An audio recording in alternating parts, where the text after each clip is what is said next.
Let me tell you about a kind of pain that nobody really prepares you for. It doesn't arrive with a fight. It doesn't arrive with a betrayal or a dramatic falling out. It arrives quietly, almost gently. One ordinary day, you look around at the people who once felt like home, and they still feel familiar, but something is different. Something has shifted, and you can't quite explain it, because nothing went wrong. Nobody did anything. And yet, the distance is there. The truth, when it finally lands, is harder to carry than most people admit. You outgrew them, not loudly, not on purpose. You didn't decide to leave.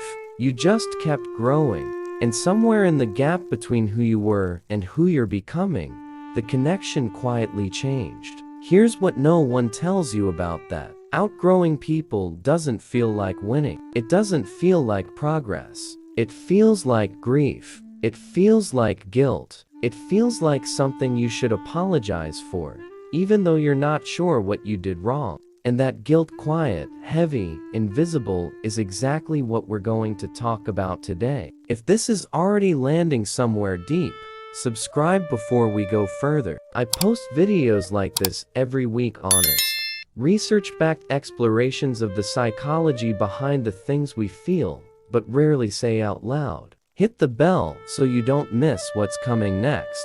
Now, get into it.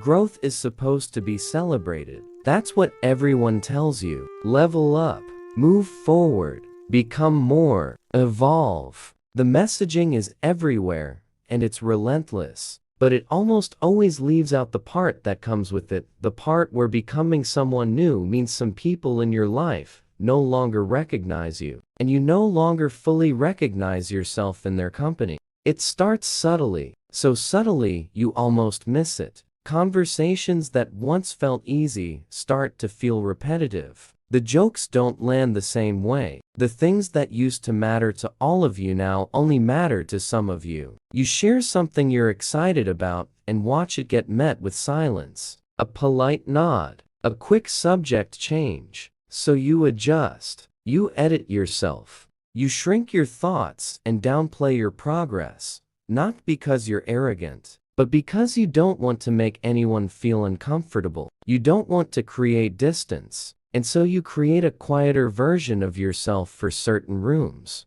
And that's where the guilt begins. Because somewhere in between, shrinking yourself to fit and feeling out of place when you de-ent, you start wondering, am I changing too much? Am I becoming someone they can't reach anymore? Am I leaving people behind simply by moving forward? Here's something most people never say out loud. Outgrowing someone doesn't mean you think you're better than them. It means you're no longer the same version of yourself that once fit naturally into that dynamic. And dynamics don't break loudly, they fade. Think about what most close relationships are built on at the beginning. Shared struggles, shared frustrations, the same fears, the same ceilings, the same starting point. And there's something deeply bonding about that. There's safety in being understood without having to explain yourself. But then you start growing. You start solving problems they're still living inside. You start asking questions they're not yet ready to face. You start choosing discomfort, the kind that comes with self-awareness,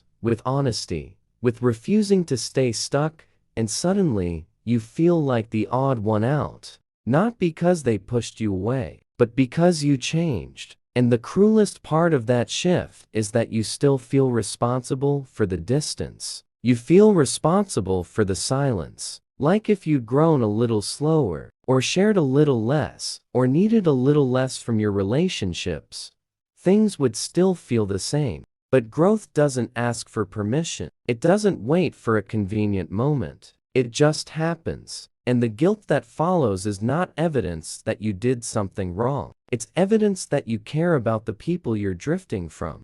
When you grow, you don't just gain clarity about where you're going. You gain awareness about where you've been. You become aware of patterns you once tolerated without question. Emotional loops you used to laugh off. Behaviors you once normalized that now feel impossible to unsee. And that awareness creates a kind of separation that has nothing to do with physical distance. You can be sitting in the same room and feel like you're on a completely different frequency. You're still there, you still show up, but you're no longer in the same place emotionally. And that invisible gap is one of the loneliest feelings a person can carry, because from the outside, nothing looks broken. And then comes the missing. Not just missing them, missing who you were with them. The version of yourself that didn't overthink every interaction, that didn't feel guilty for dreaming bigger, that didn't feel like every step forward came with something quietly left behind. Because here is the uncomfortable truth that growth rarely advertises. It always costs something. Sometimes it costs comfort. Sometimes it costs certainty. And sometimes, the hardest times, it costs people. Society shows you the highlight reel of growth. The confidence, the success, the transformation. It doesn't show you the quiet nights where you lie awake wondering if you have become too different to belong anywhere anymore. There's a particular emotional space you enter when you outgrow others. It's not quite loneliness. It's not quite peace. It's something in between that's difficult to name. You're no longer fully yourself in old conversations, but you don't yet feel completely at home in new ones either. You float, and floating is exhausting when you've spent your whole life knowing exactly where you belong. You start asking questions you don't have clean answers for. Why do I feel lonely even when things are going well? Why does progress sometimes feel heavier than struggle? Why do I feel guilty for wanting more when I know wanting more is not wrong? The answer isn't that you're ungrateful. The answer is that growth separates before it unites. It moves you out of old alignment before you've found new alignment. And in that in-between space, the guilt fills the silence. Because guilt is familiar, and familiar feels safe, even when it's not serving you. But here is something important. Outgrowing others is not an act of cruelty. It is a consequence of self-respect. When you start choosing honesty over comfort, awareness over avoidance, growth over the performance of staying the same, some relationships will naturally not be able to follow. Not because the people are bad, but because the relationship was built for a version of you that no longer exists. You didn't wake up one day and decide to leave. You just stopped abandoning yourself. And that changed everything. I want to pause here for a second. If this is describing something you have been feeling but couldn't find the words for, drop a comment below. Even just a word. Even just this. I read every single one. And the conversations that happen in the comments on videos like this are some of the most honest ones on the internet. I'll be down there after this. Keep watching. There's a reason this particular guilt feels so physical, so heavy, so hard to just think your way out of. Humans are wired for belonging. For most of our history, being separated from your group wasn't emotional. It was dangerous. Survival depended on connection. And so the nervous system learned to interpret disconnection as threat. Even today, even when your mind understands that you're simply evolving, your body registers it as loss, as danger, as something that needs to be fixed immediately. That's why you second-guess yourself. That's why you replay conversations, wondering if you were too much, too different, too forward. That's why some part of you considers shrinking back, just to keep the peace. But peace that requires you to betray yourself isn't peace. It's postponement. And eventually, the cost of that postponement becomes too high to keep paying. You start leaving conversations feeling drained instead of energized. You feel misunderstood even when you've been heard. You feel like you're either over-explaining yourself or hiding yourself completely. And at some point, the guilt quietly transforms into grief. Because you're not just losing people anymore. You're mourning shared futures that will never happen. Plans that once felt certain. Versions of yourself that only existed inside those relationships.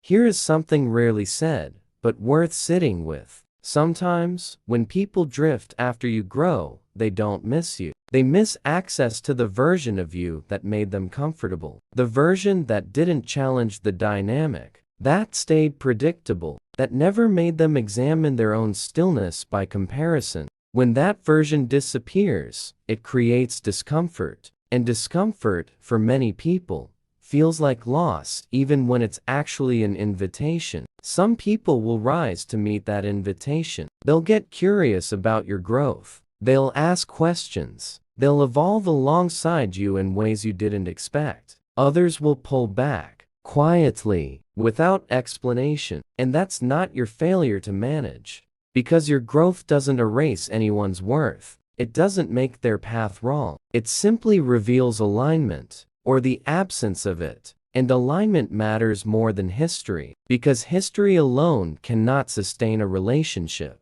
Only shared direction can. You can love someone deeply and still accept that they cannot walk where you're going. You can honor what you shared without forcing a future that no longer fits. You can feel guilt without letting it make your decisions for you. Because if you shrink yourself to keep others comfortable, you don't save the relationship. You just lose yourself inside it. And that is a far heavier loss.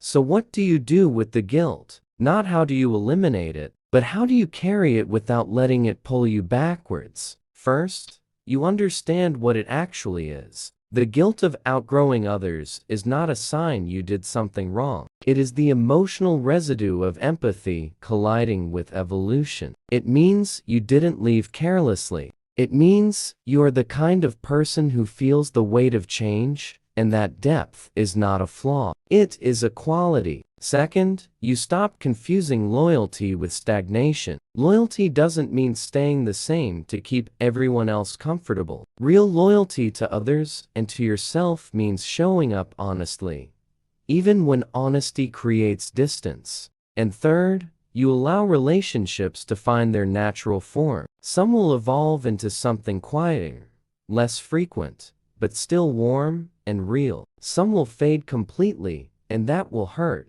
but it won't make either of you wrong. And some, the ones that surprise you most, will reconnect later, when growth has reshaped both sides. Life is not linear. Distance now does not guarantee distance forever, but forcing closeness will always guarantee resentment. You can wish people well from a distance. You can remember them with warmth. You can still carry love for them without carrying the weight of a dynamic that no longer fits. That's not abandonment. That's maturity. So if you're sitting with this guilt right now, let this land gently. You didn't become distant to hurt anyone. You became honest with yourself. You stopped performing a version of yourself that had already evolved past the stage it was built for. And that honesty deserves space. It deserves to be treated not as a betrayal, but as a beginning. Growth will always change who walks beside you. That's not a design flaw in the process. That's the process.